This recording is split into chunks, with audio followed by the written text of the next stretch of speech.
கோவை கொங்குநாடு கலை அறிவியல் கல்லூரியில் நீர்நிலைகள் மாசுபாட்டின் சமூக பொருளாதார தாக்கமும் மறுசீரமைப்பு நடவடிக்கைகளும் என்னும் தலைப்பில் 2வது கருத்தரங்கின் தொடக்க விழா நடைபெற்றது. இந்திய அரசின் கல்வி மற்றும் ஆராய்ச்சியை மேம்படுத்துவதற்கான திட்டத்தின் ஒருங்கிணைப்புடன் கோவை கொங்குநாடு கலை அறிவியல் கல்லூரி, இங்கிலாந்து டிசைடு பல்கலைக்கழகம், தமிழ்நாடு வேளாண்மை பல்கலைக்கழகம் மற்றும் முனைவர் மா. ஆறுசாமி ஆராய்ச்சி நிறுவனம் ஆகியன இணைந்து நடத்திய நீர்நிலைகள் மாசுபாட்டின் சமூக பொருளாதார தாக்கமும் மறுசீரமைப்பு நடவடிக்கைகளும் என்னும் தலைப்பில் 2வது கருத்தரங்கின் தொடக்க விழா கல்லூரி வளாகத்தில் நடைபெற்றது. இவ்விழாவில் கல்லூரியின் முதல்வர் முனைவர் வே. சங்கீதா அனைவரையும் வரவேற்று பேசினார்.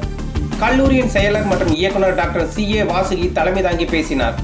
சிறப்பு விருந்தினராக இங்கிலாந்து டிசைடு பல்கலைக்கழக நிலையாற்றல் பொருட்கள் துறையின் பேராசிரியர் முனைவர் செந்திலரசு சுந்தரம் கலந்து கொண்டு பேசினார்.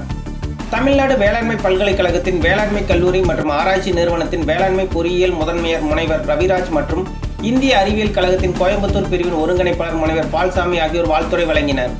அதனைத் தொடர்ந்து இங்கிலாந்து டிசைடு பல்கலைக்கழக நிலை பொருளியல் மைய பேராசிரியரும் இணை முதன்மையருமான முனைவர் டேவிட் ஹியூஸ் தலைமை விருந்தினராக கலந்து கொண்டு பேசும்போது ஜவுளி தொழில் சுழற்சியின் அணுகுமுறைகள் மற்றும் செயல்பாடுகள் குறித்தும் பிளாஸ்டிக் மறுசுழற்சியில் மேற்கொள்ள வேண்டிய நுட்பங்கள் பற்றியும் கூறினார். முன்னதாக நீர்நிலைகள் மாசுபாட்டின் சமூக பொருளாதார தாக்கமும் மறுசீரமைப்பு நடவடிக்கைகளும் என்னும் தலைப்பில் பேராசிரியர்கள், ஆய்வாளர்கள், நீர்வள பாதுகாப்பு ஆர்வலர்கள் எழுதிய ஆய்வு கட்டுரைகளின் நூலை கல்லூரியின் செயலர் மற்றும் இயக்குநர் டாக்டர் சி.ஏ. வாசுகி அவர்கள் வெளியிட இங்கிலாந்து டிசைடு பல்கலைக்கழக பேராசிரியர் முனைவர் டேவிட் ஹியூஸ் பெற்றுக்கொண்டார். இறுதியில் கருத்தரங்கின் ஒருங்கிணைப்பாளர் செயலர் முனைவர் முத்துக்குமார் நன்றி கூறினார்.